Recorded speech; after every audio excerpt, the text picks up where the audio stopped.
Cette action vise à faire connaître à la hiérarchie des confessions religieuses les actes de corruption et leurs conséquences afin qu'elle s'implique davantage dans la prévention et la lutte contre ce fléau. À cette rencontre, le président de la Haute Autorité de la Bonne Gouvernance était représenté par son chef de cabinet, Bamba Moussa, accompagné d'une forte délégation. La difficulté que nous avons, c'est d'agir sur les mentalités.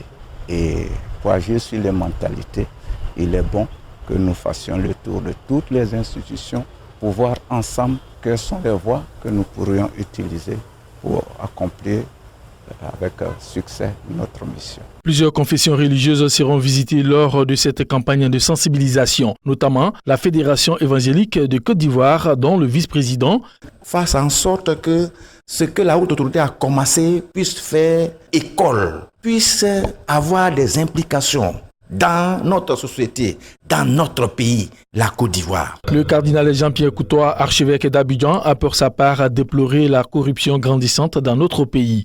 Toutefois, il a invité toute la composante de la société ivoirienne à fédérer leurs forces pour une lutte efficace. Nous, notre mission, amener les gens à sortir de la corruption, à être honnêtes les uns envers les autres. Que cette collaboration apporte au pays tout ce qu'il attend et qu'on connaisse un développement harmonieux.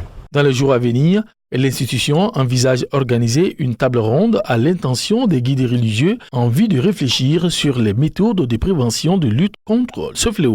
Cette action vise à faire connaître à la hiérarchie des confessions religieuses les actes de corruption et leurs conséquences.